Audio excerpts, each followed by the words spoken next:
हरिशरणम। गंगा मैया में स्नान करने से सबके पाप तो धुल जाते हैं। गंगा मैया सबके पाप ले लेती हैं। फिर उस पाप का गंगा मैया क्या करती हैं? क्या अपने अंदर पाप रखती हैं या वो भी धोती हैं? सबके पाप लेने के बाद गंगा मैया सबके पापों का क्या करती है? इसका उत्तर यह है, पहला तो यह है कि पापियों के पाप गंगा मैया धोती हैं। सामान्य व्यक्ति जो पाप करके जाता है, गंगा में स्नान करोगे पाप धुल गए। गंगा गंगेत यो ब्रूयात यो जनानाम शतैरपि मुच्यते सर्व पापेभ्यो विष्णुलोकम स गच्छति। चाहे 100 योजन दूर जाके गंगा जी बोल दोगे तो भी पाप धुल जाएंगे। एक तो ये हो गया। दूसरी बात, गंगा जी सामान्य व्यक्तियों के और पापियों के पाप को धोती हैं, किंतु जब गंगा जी में पुण्यात्मा संत, भगवत प्राप्त संत, तत्वज्ञानी, ब्रह्मज्ञानी महात्माओं की चरण रज पड़ती है, जब वो स्नान करने जाते हैं तो उससे गंगा जी के पाप धुल जाते हैं। क्या हुआ?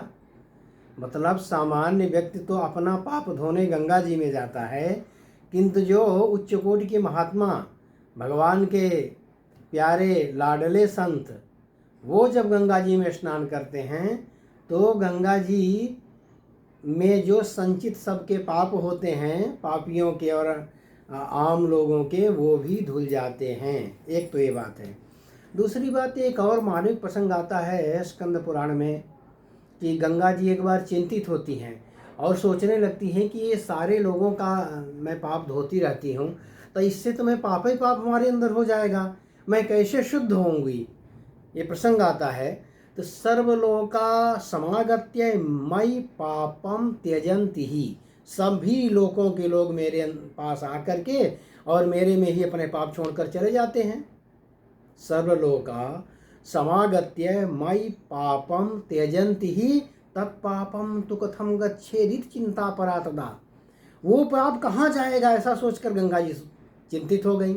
उन्होंने शिव जी से निवेदन किया कि हे भगवान भोलेनाथ, ये बताइए कि सबके पाप तो मैं लेती जाती हूँ, पर वो पाप जाएगा कहाँ? शिव जी ने समझाया कि भगवती जाह्नवी, आप तो भगवान विष्णु के चरणोदक से प्रकट हुई हैं, आपके अंदर तो सामर्थ्य है कि आप सबके पाप को भस्म कर देंगी, फिर आप ऐसी चिंतित क्यों हैं? फिर भी अगर आप चिंतित ही हैं और उपाय ही जानना चाहती हैं तो आपको एक उपाय बताता हूँ। भगवान शिव ने कहा गंगा जी से, क्या कहा? तथापि पाप निर्हारम उपायम ते ब्रवीम्यहम्। फिर भी, हालांकि आपके अंदर पाप को नष्ट करने की सामर्थ्य है, फिर भी अगर आप चिंतित हैं, तथापि पाप निर्हारम उपायम ते ब्रवीम्यहम्, फिर भी मैं पाप के निर्हार के लिए, पाप से मुक्त होने के लिए, शुद्ध होने के लिए आपको उपाय बताता हूँ। क्या? कवेश्च तनया देवी कावेरी सरितांबरा।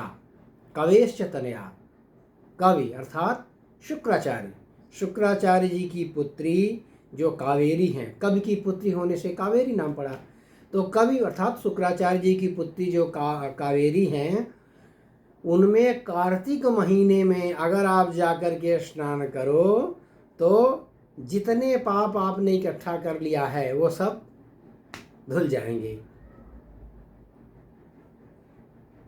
तो इस तरह से भगवान शिव जी ने जब ऐसा निर्देश किया, गंगा मैया प्रसन्न हो गई और कार्तिके प्रतिवर्षंतु गंगा त्रैलोक्य पावनी, तीनों लोकों को पवित्र करने वाली गंगा जी भी कार्तिक के महीने में स्नातुम भक्त्या, स्नान करने के लिए भक्तिपूर्वक, समायाति कावेरीम पापहारिणीम, पाप को हरने वाली कावेरी जी में भक्तिपूर्वक गंगा जी भी जाके स्नान करती हैं हर कार्तिक महीने में जाकर के। तो इस तरह से गंगा जी जो सबके पापों को लेकर अपने अंदर रख के चिंतित हो रही थी, उनका समाधान भगवान शिव ने बताया कि शुक्राचार्य जी की पुत्री जो कावेरी हैं, कार्तिक महीने में, क्योंकि कार्तिक मास स्वयं भगवान विष्णु का ही स्वरूप है, उस महीने में भगवान विष्णु की कृपा से ही कावेरी जी को पाप नष्ट करने की सामर्थ्य प्राप्त हुई है।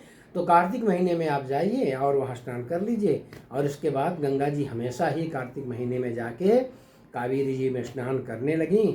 और उनकी जो चिंता थी कि मेरे अंदर जो पापियों का पाप है, इससे कहीं मेरा कुछ अनिष्ट न हो, क्या करूँ इन पापों का, तो वो सब चिंता उनकी दूर हो गई, सारे पाप धुल गए। प्रतिवर्ष गंगा जी कावेरी जी में कार्तिक के महीने में जाके स्नान करने लगी भक्तपूर्वक। इस तरह से गंगा जी सबके पापों को लेती हैं और उनके पापों को नष्ट करने के लिए संत, उसमें भगवत प्राप्त संत, ब्रह्मज्ञानी, तत्वज्ञानी, पुण्यात्मा, विमलात्मा संत जब स्नान करते हैं तो गंगा जी के पाप धुलते हैं, एक। और दूसरी बात, कावेरी जी में गंगा जी हर कार्तिक महीने में जाके स्नान करके और अपने पापों को धो करके मन में संतुष्टि को प्राप्त करती हैं। जय श्री राम।